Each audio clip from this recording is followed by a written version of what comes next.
Okay, I do like this type of no, I'm not riled up. I've been, trust me, I've been riled up before. I'm not riled up.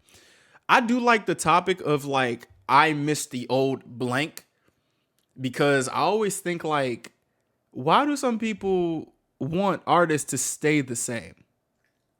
Like, I'm sure like as an artist you would want to grow and evolve, right? You said the audio is messed up in the video. Okay. Well, okay, cool. We'll just ignore that, you know what I'm saying? Um okay, 17 fan, I got you. I got you. I hope I don't forget. We got you. We gonna get you right.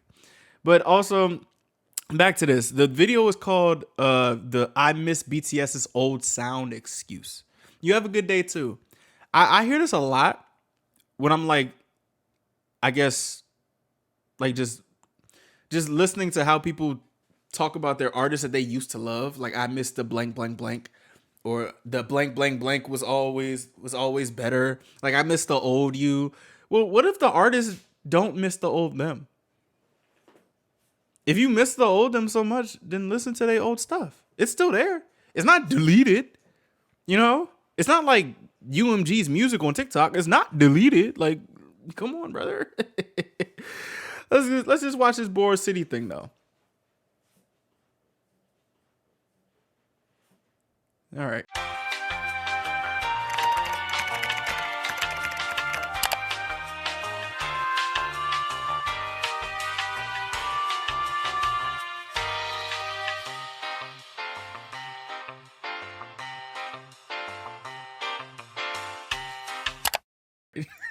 Let's go.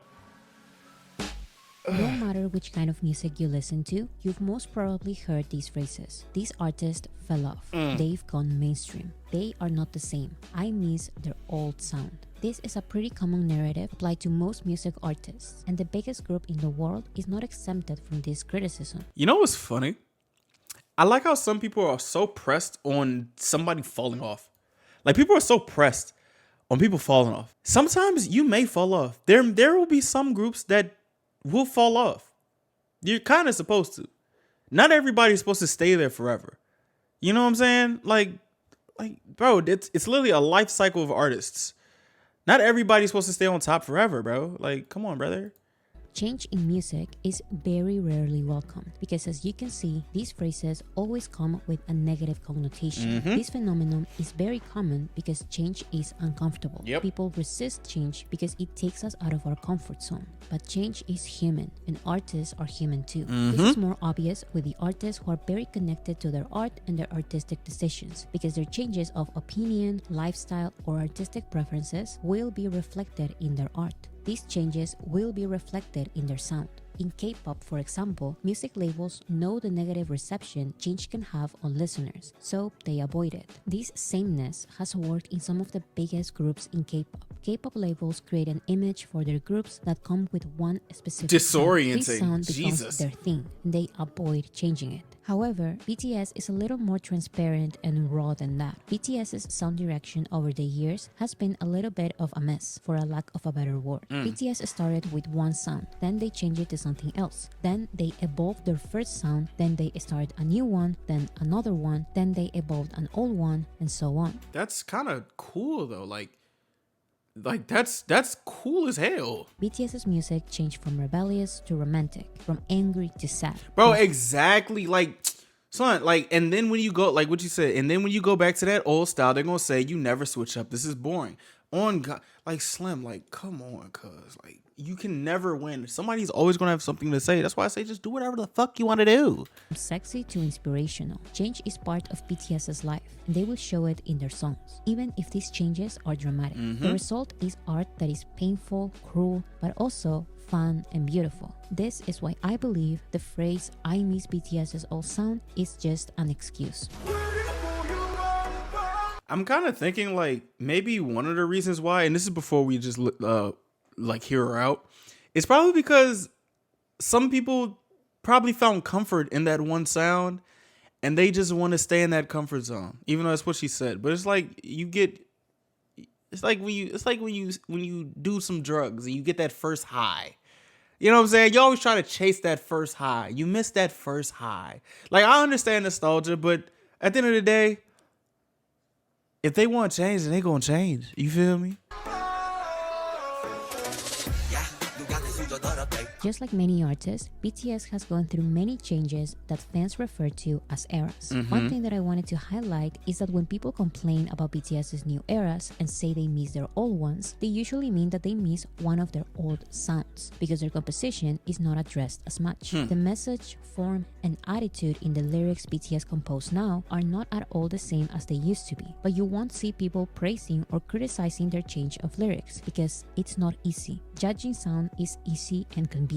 If you go beyond the sound and the aesthetics, you will notice that BTS's lyrics change accordingly. When BTS was in high school or just graduated from high school, their lyrics and sound were rebellious and youthful. So obviously, their school trilogy reflected their lives and thoughts in school. As they transitioned into adulthood, the rebelliousness in school transformed into rebelliousness in society and life. Which is literally they're literally making music about the life cycle of a person. The result is Dark and Wild, an angrier album with heavier rock sounds. In their youth era, they left their teenage days behind. They already experienced what it's like being an adult, so they reflect on life and youth. However, the more independent you get, the more you notice the difficulties of adulthood. Things like temptation, violence, the darkest aspects of society, and the search for freedom are the main themes of the Wings era. The healing of these traumas is more visible in their Love Yourself trilogy, an era with tons of reflection and inspirational messages. After accepting themselves and building confidence, the BTS members ask themselves, "Who am I?"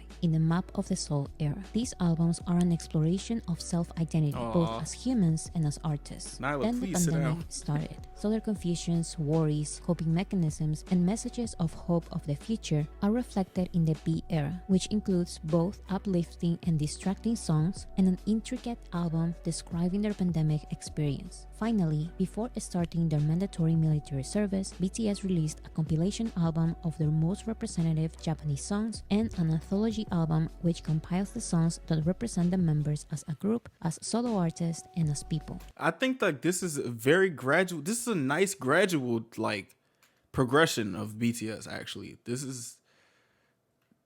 I would definitely like this way more than someone sounding the same for the last 10 years. You know? Or if you just disappear from not making songs for a long time and having like 20 songs in your discography, and then you come back after a crazy hiatus and then sounding the fucking same, there's an audience for that. There's an audience for that, to be honest. So it's like, you got an audience for people who want to sound the same, and there's an audience for people who want to grow as artists. You know? It's like, yeah. This anthology album also has 3 new songs that explain BTS's thoughts on their comeback and future after their military service. On the side, the BTS members released solo projects that reflected their personal journeys I like that Jin My point album. is that just like all of us, BTS has gone through many changes in their lives, and they will not hide these changes in their artistic expression. To the contrary, they will reflect their personal changes in their music. You said, what'd you say, AJ? You said, not gonna lie, it feels like a parent not wanting their children to leave.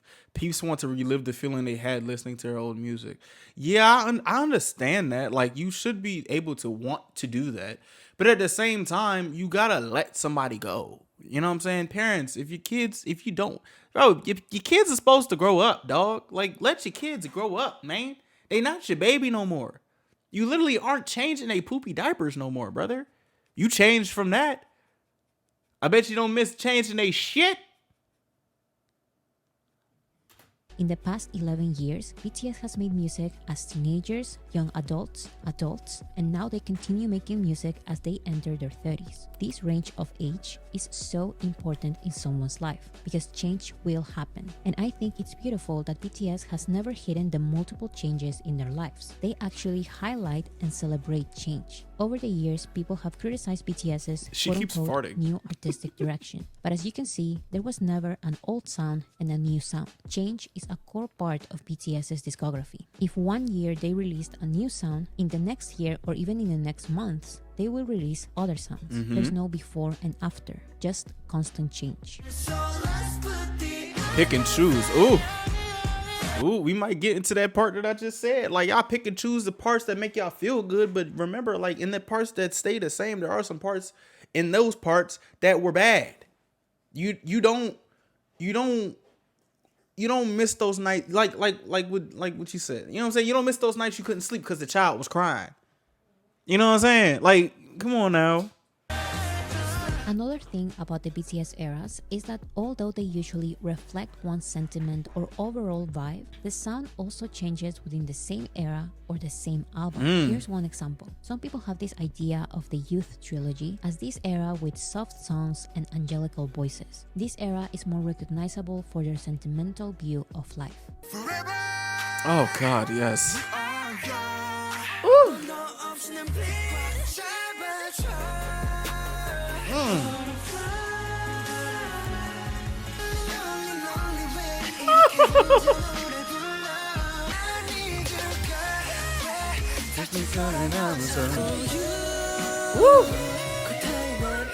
I'm not gonna lie, I missed the old BTS. It's like, nah, this shit sounds so good, son. After this era, they released Wings, which was more angsty and even seductive. Then, the Love Yourself trilogy included more songs with EDM influences. Their next eras, Love Yourself, Map of the Soul, and B, included fun and happy songs people can dance to. So, I can say that I miss the sentimental view of life BTS had before. Now, they have these other sounds that I don't like. They fell off. What I just did there was nitpicking. I picked and chose certain songs to create the narrative that BTS had a before and after in their music. In reality, the Youth trilogy is more than just soft songs with a sentimental view of life. The Youth era also had the angsty message with a seductive sound from their future Wings era.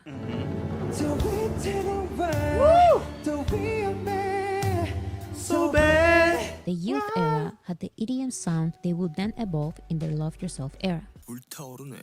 Oh my God, yes.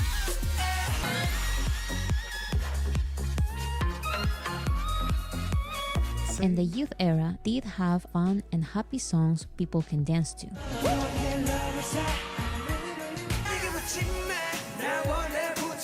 Welcome back.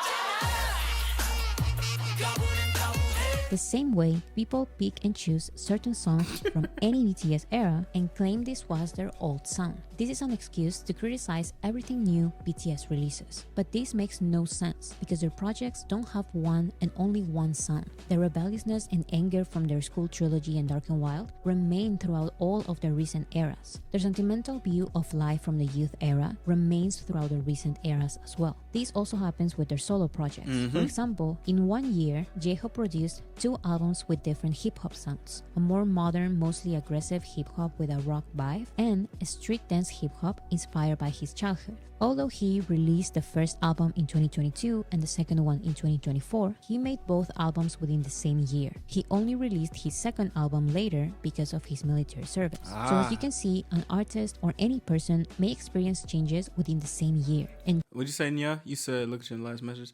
I do miss the old BTS eras, but that does not mean I close myself to change. They grow and grow with them. No, for real. Like, it's a certain beauty that comes with change too. Like, I know for some people change can be very like scary. Girl, I know for some people change can be scary and stuff, but it's like you gotta find the beauty in change. You gotta change, bro. You change your underwear. You have to change. You have to.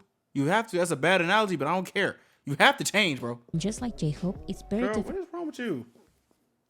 What's wrong? You hungry? What? All right.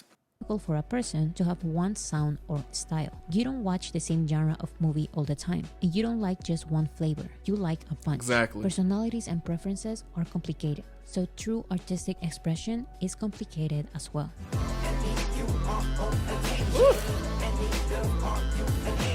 So why do people pick and choose? Why do they refuse to see the overall picture? Because it's convenient. Sometimes this sentiment of missing or nostalgia is real. While it's true that some of this criticism comes from haters who want to hate, others don't do this intentionally. Like I said, not only BTS receives these comments, most artists do. And I think this usually has to do with an idealized perception of music. In this case, an idealized perception of BTS's music. People create an ideal version of BTS or any artist based on how they first found them and fell in love with their music. People find BTS in a certain place with a certain sound. Then they look for this sound in their entire discography, unintentionally ignoring their variety of sounds. So when the new albums drop, they are faced with reality. BTS doesn't have one sound. They have many, and their next single will most probably be a new sound. Your favorite sound will come back at some point, but you already have in your mind that they changed. In every single era, in every release of an album, people say that they miss the old BTS sound. For example, Blood, Sweat and Tears was one of the songs that got them a lot of worldwide fans. So, of course, when they changed their sound, people kept saying that they miss the art from Blood, Sweat and Tears. They don't find it in DNA, they don't find it in Mic Drop, they don't find it in Boy With Love.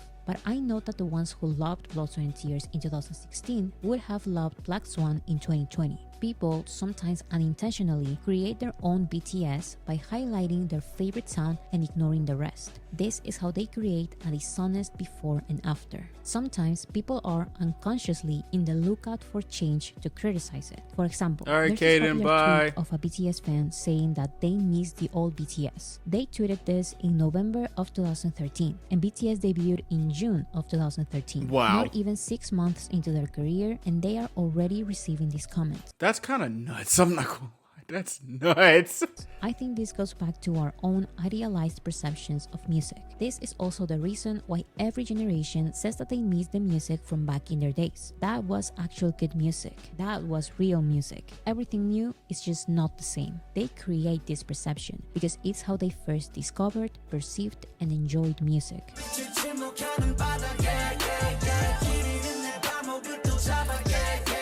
I think this judgment is specifically unfair to BTS because although their sound has drastically evolved over the years, they never completely left behind their old sounds. They don't abandon their music, they expand it. Like I said, I think that the ones who loved Blood, Sweat and Tears in 2016 would have loved Black Swan in 2020. Now, if your response to this is that Black Swan is similar but not the same as Blood, Sweat and Tears, then I beg you to go out and practice some critical thinking. Of course, these songs are not going to be exactly the same. That is just disingenuous and lazy. I agree. You said, imagine if Justin Bieber went baby, baby for years. He wouldn't be... They would have treated his ass like the baby. BTS will give you the same vibe or even the same sound in some new projects, but these songs will not be identical. So here are some examples of how some new BTS songs remind me of let's old go. ones. The fun and upbeat hip-hop based Dope from 2015 had a cool choreography, fast-paced raps, and a melodic chorus about hard work. So did Mic Drop in 2017 and Run BTS in 2022. 2022? Run BTS was in 2022? Oh my gosh, what? No way. What the fuck? You can relive the romantic old-school trilogy songs like Just One Day, Miss Bright, and Like in August's SDL from 2023.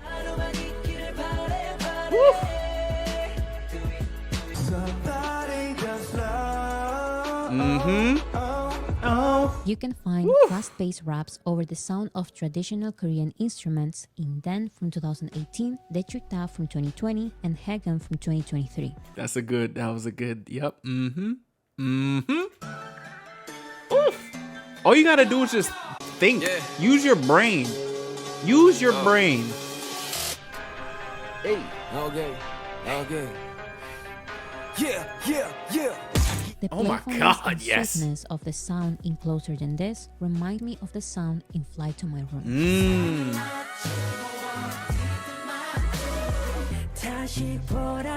Oh, yes.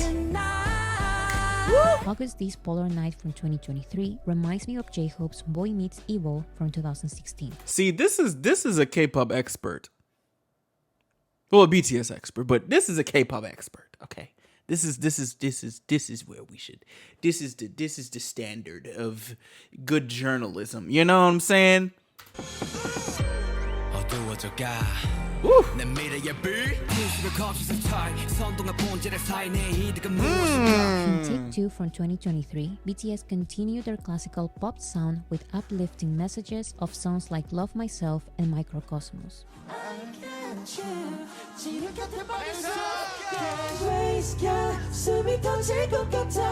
The soulful sound of Stigma from 2016 is Oh also my goodness, present yes. in Blue in 2023.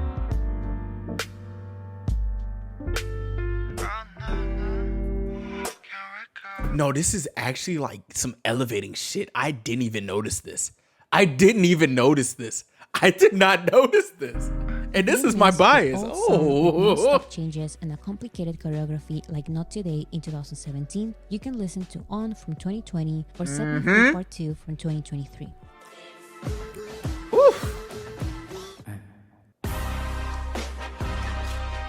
The funky hip-hop sound of My City from 2015 is also present in Disease from 2020 and Lock Unlock from 2024.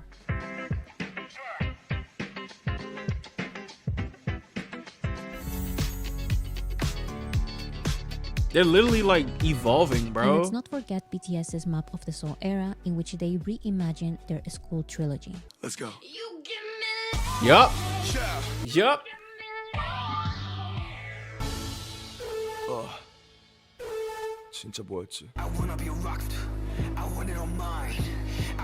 This is really good artistry, bro.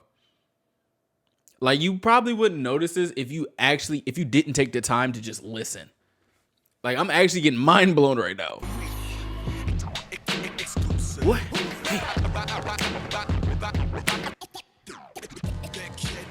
Hey. So And it does, I'm not gonna lie, it does help that they have like a little bit of like references from the old tracks too.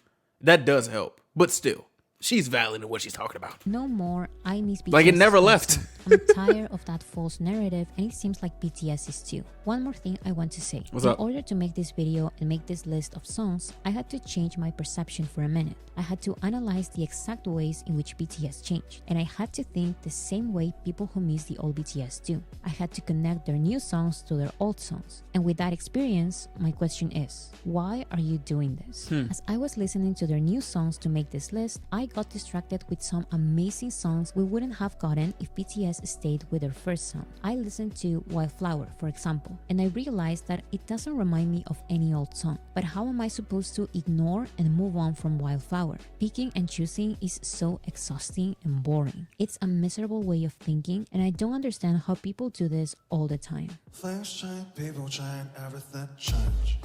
Hey. In conclusion, don't take BTS's one sound that you like as their one and only sound, because that will bring disappointment. Actually, don't do this with any artist. People change over time because they go through different stuff over time. People leave school, find love, have their heart broken. They find disappointment and success. People get married, divorce, have kids, and go through unescapable societal changes. When BTS comes back from the military, don't expect one specific sound from the past. There will be some kind of musical change because they went through a major life change. It's unnatural to maintain the same sound. Let me give you an example from a rock band. System of a Down is a band that released 5 albums from 1998 to 2005. They are still a band and occasionally tour, but it's been almost 20 years since they released their last album. These 5 albums have what people consider the System of a Down sound, and this sound has given them praise and complaints. Some people say that their songs are too similar to each other, and others cannot get enough of this sound. In 2018, the band explained why they decided to stop making music. While some members wanted to continue with the band's sound and even composed songs that will never see the light of day, others wanted to find new sounds and new artistic directions. This is a kind of positive example. The band members are still friends and agreed to tour, but ultimately they decided to stop change. They decided to keep their musical catalog short and stuck in one sound. I'm not saying Yo, are y'all fighting? Sorry, y'all. God damn. this is bad. Like I said, this is kind of a positive example because most bands break up. Exactly. But Just BTS do whatever never you run away from want. change. BTS are risk takers and they will shamelessly expand their sound. Yep. Once you accept this, listening to BTS's music can be the most fun experience. Sometimes they will recall and evolve the sound you fell in love with, and other times they will lead you through a new unknown adventure. Pretty much. I'm just saying, like, as a listener of music, you should just take the time to actually listen to the music and know that they're supposed to change and just enjoy the ride and stop being so selfish because it made you feel some type of way. If you want to go back to that feeling, listen to the old music or build yourself a time machine and just go back to that feeling. Or if you find yourself in a moment where it's beautiful, record it so you can relive it, or just shut the fuck up and just let shit happen. You know what I'm saying? Like it's I was about to say there's no in between, but there's a lot of in betweens. I'm gonna be honest.